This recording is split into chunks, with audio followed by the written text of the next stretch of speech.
Ini kisah nyata di masa lalu. Makanya sering baca tuh yang baik-baik lah, kisah salafus saleh, orang-orang soleh di masa lalu. Ada seorang hamba rajin sholatnya. Ini sahih riwayatnya, sahih. Rajin sholat. Tapi yang menarik tertuliskan, ya, ketika malaikat itu mendapat informasi, ya aras tertuliskan. Ini termasuk bagian dari ahli neraka. Tapi sholat. Perhatikan ya, perhatikan. Ini nanti terkait juga dengan hadis.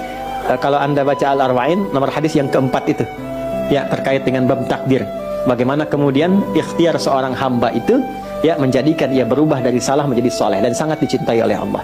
Oke? Maka apa yang terjadi? Bapak Ibu sekalian, ketiba kemudian si malaikat itu, ini kisah sahih yang sampai, lalu menyampaikan kasihan pada orang ini, kok kelihatannya ibadah tapi tertulis ahli neraka. Maka disampaikan dengan cara yang Allahu a'lam, apakah menyamar atau bagaimana, tuliskan, kamu kok terus-terusan sholat, padahal belum tentu baik di mata Allah, belum tentu menjadi bagian ahli surga. Perhatikan jawabannya. Tujuan saya sholat ini bukan karena surga atau neraka. Tujuan sholat ini bukan karena saya dipandang baik atau buruk, tapi tujuan sholat ini saya ingin mengagungkan Allah Subhanahu wa ta'ala. Perhatikan.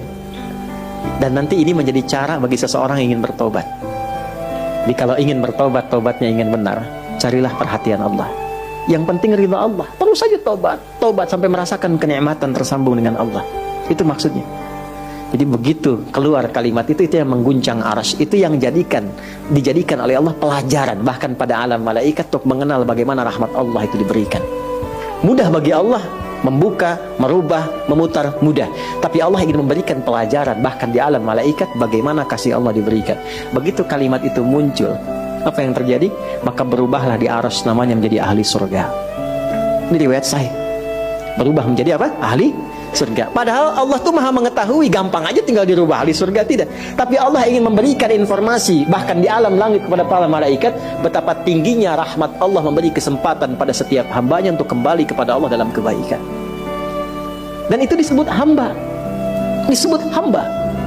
Karena itu Allah begitu mencintai ketika ada pelaku maksiat, dia pengen tobat, itu begitu dicintai dan statusnya naik lebih tinggi. Ini yang menyebabkan ayat ini turun. Qul ya ibadiyalladzina asrafu ala anfusihim. Ini yang menyebabkan itu menunjukkan rahmat Allah. Hai hambaku, betapa besar pun kau pernah berbuat dosa, sepanjang masih hidup belum tiba ajalmu, jangan pernah putus asa untuk mendapatkan rahmatku. Pakai rahmat. Rahmat di sini